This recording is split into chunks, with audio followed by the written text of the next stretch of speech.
Il y a des savoirs que l'on a failli oublier. Il y a des plantes que l'on a tendance à délaisser. Et entre les deux, il y a un métier, la vannerie. Didier Chabot, originaire des Deux-Sèvres, est l'un des rares artisans à encore pratiquer et enseigner cet art ancestral.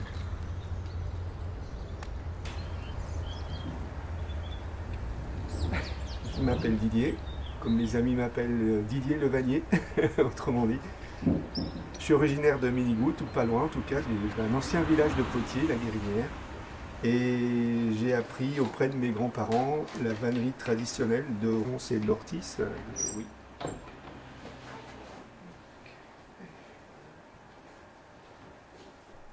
Un de mes grands-pères m'a appris à démystifier la ronce, à utiliser la ronce sous la forme d'éclisses de lanières, qui faisaient à l'époque 4-5 mètres de long, aujourd'hui elles sont beaucoup plus courtes, avec des outils très simples, un simple couteau, et puis une alène, un poinçon en fait, pour réaliser ce type d'objet traditionnel de vannerie spiralée.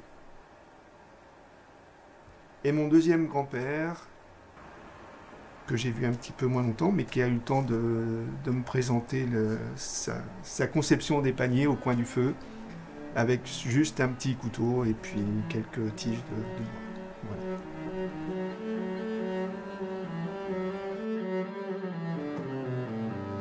Tout ça rentre aussi dans le champ de la vannerie dite sauvage.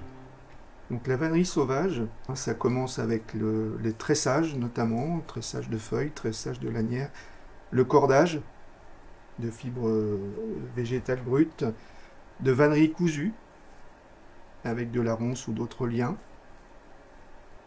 et la fabrication de contenants avec du tressage sur arceau, par exemple, pour fabriquer des paniers, des corbeilles, avec plus d'une quarantaine de plantes locales en fonction de la saison, que l'on peut combiner et mixer à souhait. Moi, ce qui m'intéresse aussi, c'est les expérimentations avec ces fibres végétales. La ronce, sa largeur normale, on va dire, elle est de 4-5 mm. Si on la réduit par deux et qu'on l'écorce, on va pouvoir avoir des liens beaucoup plus fins, donc faire de la couture beaucoup plus fine. À partir de ce moment-là, la créativité va prendre le relais et on va pouvoir faire des objets qui peuvent s'inscrire dans les designs contemporains. En fait. Et le premier exemple, c'est celui-ci. À partir de cette forme initialement ovoïde, avec un maillage en volume, on pourrait très bien imaginer ici d'autres volumes, on pourrait très bien imaginer quelque chose qui permette de poser l'objet. On va pouvoir faire en fait de ce que j'appelle de la sculpture végétale, mais entièrement végétale.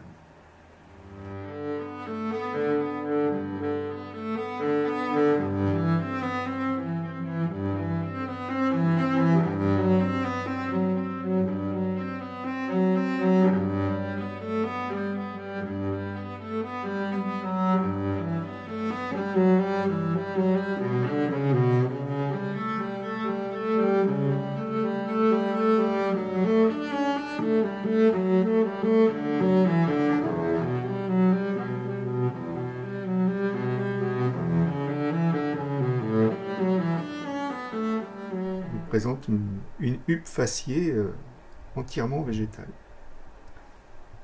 Donc vous imaginez qu'elle est creuse, avec une charpente en ronce et puis un maillage en cordelette d'ortie.